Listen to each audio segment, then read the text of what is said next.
بسم اللہ الرحمن الرحیم۔ ناظرین السلام علیکم ورحمۃ اللہ وبرکاتہ۔ ناظرین، آج پھر آپ حضرات کے سامنے قاری حنیف صاحب کا بیان لے کر حاضر ہوئے ہیں، جس کا عنوان ہے ابرہہ کا لشکر جب کعبے کو توڑنے کے لیے آیا تو اللہ تبارک و تعالیٰ نے کس طریقے سے اس کو ہلاک کیا۔ دوستو، بہت ہی خوبصورت بیان ہے، آپ حضرات بیان کو مکمل سننا۔ چلتے ہیں بیان کی۔ میری بات کو پلے باندھ لو، اپنے آپ کو اس بات پر پکا رکھو، یقین جما کے رکھو، جب تک لوگ بدماشی سے، جھوٹ سے، فنکاری سے دور رہیں گے، اللہ کی رحمت ان کے چاروں طرف رہے گی۔ رحمت زمین سے ابلے گی، رحمت آسمان سے برسے گی، رحمت چاروں طرف سے آئے گی۔ اللہ کے نبی نے فرما دیا، جب تم جھوٹ بولنے لگو گے، بدماشی کرنے لگو گے، عیاشی کرنے لگو گے، حرام خوری کرنے لگو گے، اللہ کے نبی نے فیصلہ فرما دیا، تم سب پہ خدا کی لعنت برسے گی۔ یتیم مکہ صلی اللہ تعالی علیہ وسلم کی پیدائش میں ابھی تقریباً 10 دن باقی ہیں، 15 دن باقی ہیں۔ ابرہہ یمن کا بادشاہ، اس نے یہ سوچ کر کہ ساری دنیا بیت اللہ خانہ کعبہ کا طواف کرنے جاتی ہے، ایک ایسا کوٹھا میں نہ اپنے ملک میں بناؤں، لوگ یہیں طواف کیا کریں گے۔ چنانچہ ابرہہ نے ایسا ہی کوٹھا بنا دیا، اعلان کیا، آؤ یمن کے کعبے کا طواف کرو۔ خدا کی قسم، تھے تو کافر، تھے تو بے دین، تھے تو جاہل، مگر اتنا پتہ ان کو بھی تھا کہ بیت اللہ کے سوا کسی اور چیز کا طواف جائز نہیں۔ ان کافروں کا یقین تھا، ان بے دینوں کا یقین تھا، ان جاہلوں کا یقین تھا۔ اللہ تبارک و تعالیٰ نے اعلان کر دیا تھا بیت اللہ کے طواف کے لیے، وَعَهِدْنَا إِلَىٰ إِبْرَاهِيمَ، ابراہیم علیہ السلام نے دعا مانگی، اسی کعبے کا طواف کیا۔ سارے نبیوں نے کیا، خلیل اللہ نے طواف کیا، ذبیح اللہ نے کیا، کلیم اللہ نے طواف کیا، نوح نجی اللہ نے طواف کیا، عیسیٰ روح اللہ نے طواف کیا، تمام کے تمام نے اسی کا طواف کیا۔ یمن کے بنائے ہوئے کوٹھے کعبے کو کافروں نے قبول نہیں کیا۔ ساری زمین پہ، ساری کائنات پہ، او لوگوں، سب سے میں نے پہلا اپنا گھر بنایا، عزت والا بنایا، مکے میں بنایا، فیہ آیات بینات مقام ابراہیم۔ ابراہیم خلیل اللہ نے بنایا، اسماعیل ذبیح اللہ نے پتھر اٹھا اٹھا کر پکڑائے، سیدہ ہاجرہ جیسی مائی پانی لاتی ہے، حضرت سارہ جیسی روٹیاں پکا کے لاتی ہے۔ اور دنیا کے مسلمانوں، اور مسلمان پاکستان کے ملتان کے مسلمانوں، ذرا کعبے کا مستری تو دیکھو، خلیل اللہ ہے، کعبے کا مزدور تو دیکھو، ذبیح اللہ ہے، بنانے والے کی گھر والی تو دیکھو، مزدور کی اماں سیدہ ہاجرہ تو دیکھو۔ اللہ نے قرآن میں جس کا ذکر فرمایا، ارے یہ کعبہ نبیوں نے بنایا، اللہ نے بنوایا، آج اگر تیرے جیسا میرے جیسا کوئی اور بنا بیٹھے، ہزاروں نہیں کروڑوں کعبے بنائے، خدا کی قسم وہ کعبہ طواف کے لائق نہیں ہو سکتا۔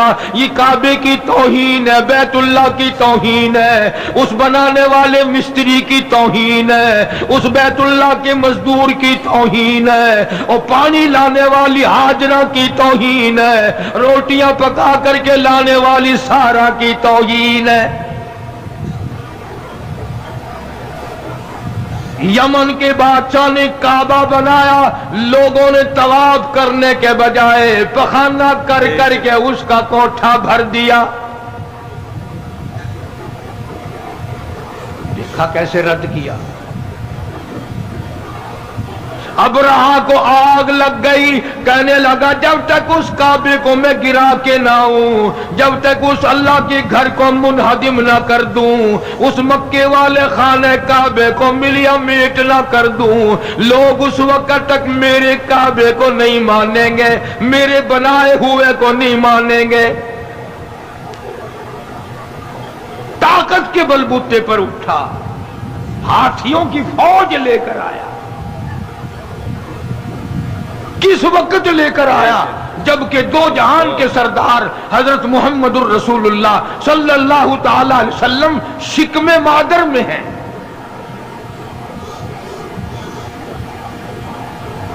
ابرہا نے آ کر کے عرفات کے قریب مزدلفہ کے بائیں طرف وادی محصر میں ڈیرا لگا دیا۔ عبد المطلب جو حضور کا دادا ہے، اس کے اونٹ وہاں چر رہے تھے۔ ابرہا بادشاہ کے سپاہیوں نے سرکار دو عالم صلی اللہ علیہ وسلم کے دادا کے اونٹ پکڑ لیے۔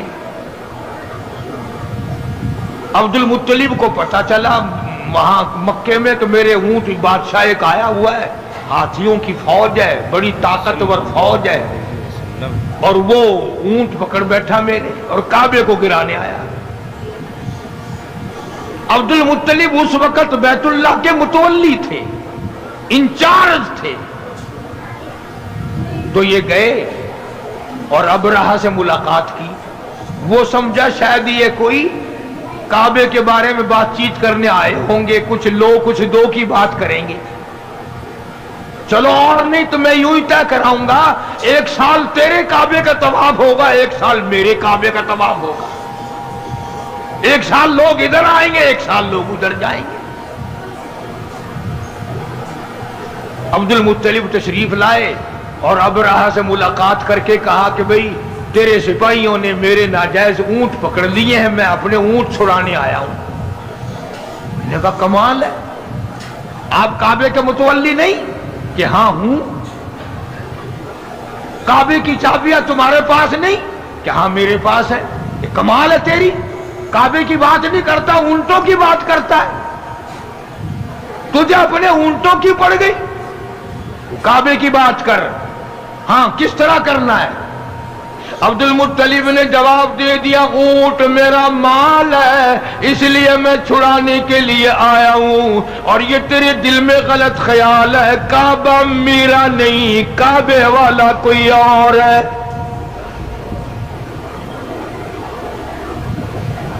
بیت اللہ میرا نہیں، بے شک چابیاں میرے پاس ہیں، بے شک وہاں کا انتظام میرے پاس ہے، بے شک میں وہاں کا متولی ہوں، لیکن تیرا خیال غلط ہے، کعبے کا مالک میں نہیں، کعبے کا مالک تو وہ ہے جو تیرا بھی مالک ہے، میرا بھی مالک ہے، سارے جہان کا وہی مالک ہے، وہ تجھ سے خود بات کرے گا، مالک میں مالک ہی نہیں، میں بات کیوں کروں؟